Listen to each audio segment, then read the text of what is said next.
మన ఆరోగ్యానికి ప్రతిరోజు 10,000 స్టెప్స్ నడవడం మంచిదా? లేకపోతే జపనీస్ వాకింగ్ టెక్నిక్ అనేది మంచిదా? దీనికి ఇంకో పేరే ఇంటర్వెల్ వాకింగ్ టెక్నిక్. అసలు ఇది జపనీస్ వాకింగ్ టెక్నిక్ అంటే ఏంటో చూద్దాం. మనం ప్రతి 3 నిమిషాలు చాలా వేగంగా నడవడం, అంటే మనం ఆఫీస్‌కి లేట్ అయితే ఎట్లా నడుస్తామో అలాగా ఫాస్ట్‌గా నడవడం, మళ్ళీ ఒక 3 నిమిషాలు స్లోగా నడవడం.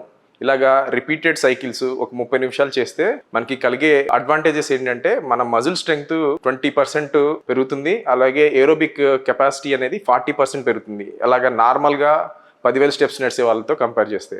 అలాగే మనకి బాడీలో మెటబాలిజం పెరిగి వెయిట్ లాస్ కూడా అవుతుంది కంపేర్ టు నార్మల్గా నడిచే వాళ్ళతో.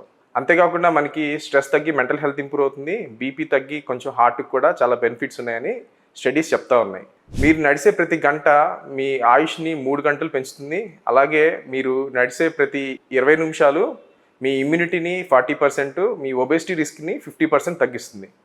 సో ఈ జపనీస్ వాకింగ్ టెక్నిక్ అనేది చాలా టైం సేవింగ్. ఎందుకంటే నార్మల్ వాకింగ్ 10,000 స్టెప్స్ నడవాలంటే మీకు 1.5 to 2 hours టైం పడుతుంది. సో మనకి టైం కన్స్ట్రెంట్స్ ఉండి మన హెల్త్ని మ్యాక్సిమం బెనిఫిట్ పొందాలి అంటే ఈ Japanese walking or interval walking టెక్నిక్ని అడాప్ట్ చేసుకుందాం, హెల్త్ని ఇంప్రూవైజ్ చేసుకుందాం.